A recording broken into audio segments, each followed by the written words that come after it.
Like many people across America, I was intrigued by Civil War.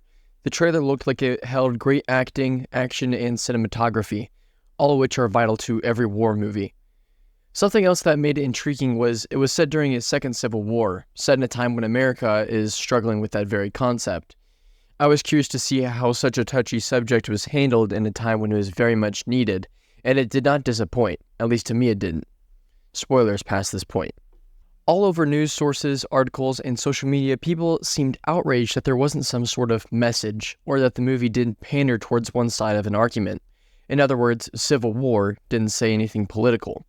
But I find that Civil War truly handled its concept with utmost respect and delicacy. Civil War at its heart is about being against civil wars. It is a true anti-war film. Many war films get carried away in the action because you solely follow characters such as Tom Hanks and Felix Kammerer's characters in Saving Private Ryan and All Quiet on the Western Front, respectfully. You lose a little bit of the anti-war vision because you're more focused on the main character getting out of it alive. In a sense, you stop seeing the other side as humans and you start seeing them as obstacles. To unlock true anti-war status, you need neutral characters, such as wartime photographers. War photography involves photographing armed conflict and its effects on people and places. And that's exactly what our protagonists, Lee, Joel, Jesse, and Sammy do throughout its runtime. The journalists and photographers essentially go on a road trip and follow around different people with different agendas. It's never stated whether or not these people are Republican, Democrat, or whatever other party. The journalists simply follow people, all of which do arguably horrible things. In one scene, we find 3 people that are controlling a gas station. These people are torturing 2 people hung by their wrists. We're never told if the torturees did anything to deserve their punishment. We're not told anything. We're just shown the horror. Rather than picking a side, we just feel. We feel for those being tortured, and we feel this pit in our stomach just like Jesse does. In another standout scene, the journalist crew is stuck behind a van being protected by 2 snipers. They don't know who or what is shooting at them, but they are in danger, and the snipers decide it's either them or us. All we know is that they are fighting for their survival. No one's giving them orders to do what they're doing, they're just protecting themselves.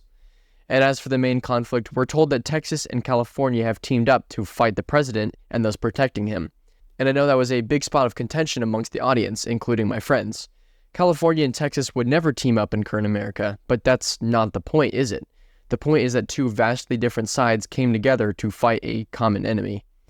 The point is to show that when push comes to shove, the enemy of the enemy is my friend. It doesn't matter per se how the other person feels. We agree on a singular topic. We set aside our differences and we fight together. Each of these scenarios solidifies one thing. War, especially a civil war, is a terrible thing.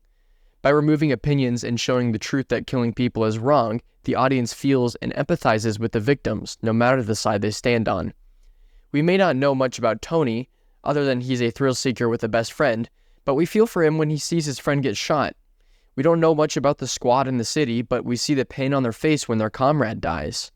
Throughout Civil War's runtime, we see countless people die, and we don't even know what they're fighting for, because it doesn't matter. The message of the film is that war is bad, and it's displayed consistently every time we see people die. But seeing someone die is only part of the story being told. The other half is being heard. I don't spend a lot of time around guns, so every shot in the movie hurt me, physically. Hell, even my gun junkie lovers jumped with each shot. The sound design in Civil War is perfect. Every shot, explosion, bullet ricochet, and casing bounce was well thought out and perfectly crafted. I don't think this story would have landed nearly the way it needed to if you couldn't feel the impact each sound had. It hurts seeing someone get shot, but it's a whole other story getting jolted out of your seat by the surround sound blasting gunshots in your ear. Each shot only manages to land even harder because often the scenes are silent. No suspenseful music is playing in the background or anything. In the scene with Jesse Plemons, which we'll talk about in a little bit, I knew when the gun was going to fire, and yet every time I still shook in my chair and froze until the scene was over. The sound design added a whole new layer of fear that no movie, to my knowledge, has come even close to replicating. The last little layer I haven't seen anyone talk about is arguably the most important. It's how our neutral characters respond to the traumatic incidents they behold.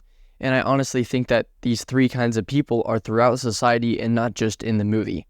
The first of the 3 is those that are traumatized by war and general violence. Sammy and Lee are the representatives of this group, Lee especially.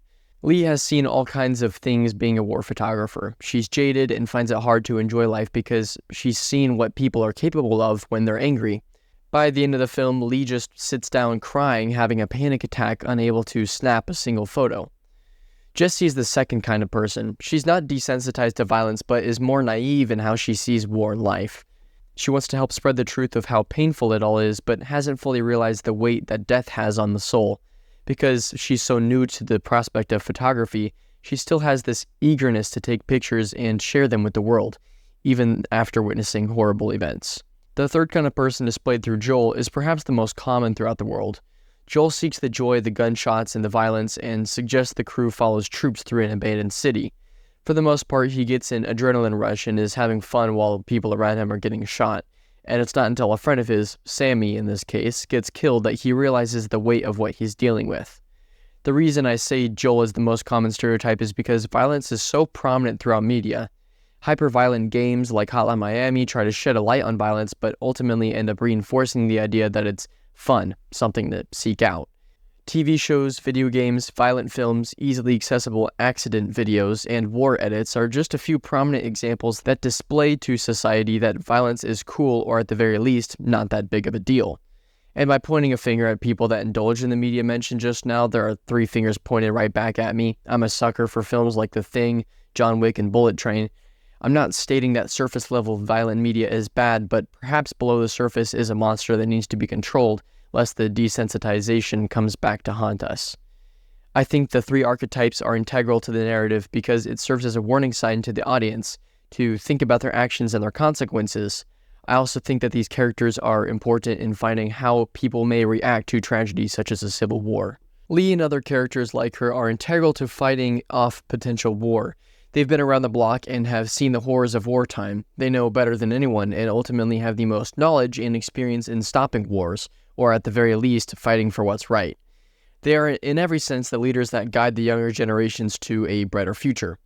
An example of this being Jessie. Lee was an influence to Jessie. She helped guide her to becoming a photographer to help shape America for the better. The reason Jessie is so important to the story is because she shows two sides of an archetype. On one side, you have the person that hasn't seen such tragedies but wants to help, and on the other side, you have the equally naive people that want to stay out of it all. Both Lee and Jessie's family are on farms trying to forget what's happening. It's fairly selfish when they could be doing something to help better the future of their country. Perhaps all they need is a little wake-up call. Lee may be too old and out of touch to tell people what to do, but Jessie is much more relatable and down-to-earth. Jessie is important because she is the mouthpiece for the naive. She's the living proof that there is still good to fight for. She's the reason her family, or people like Joel, would fight to protect their country before they have to physically fight. For those like Joel that don't care so much about the anti-war message, this film is still quite intriguing. It's a nail-biting wartime drama that has everything from stellar acting to great cinematography. Jesse Plemons' red sunglasses character pulled you into the setting the moment he's on screen, and it never diminished until the story moved on like 3 scenes later.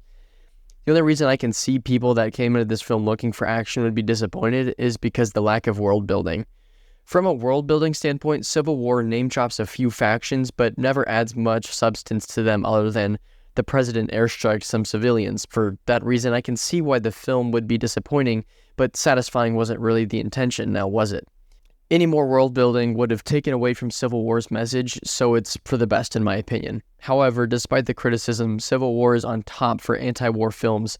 It uses violence, sound design, and neutral characters in a way that makes you feel uneasy by the end, fearful of a future that can only be stopped by us, the audience. And that pretty much sums up my thoughts on Civil War. If you enjoyed today's video, sending it to a friend and leaving a like is greatly appreciated. Feel free to use the comments to type your thoughts on the subject. I'm always willing to give them a good read-through. And if you haven't seen the movie, go watch it and see what you think. Your own opinion will always, sometimes, be more important than mine. Next video is going to be on Ice Age, so subscribe so you don't miss out on that.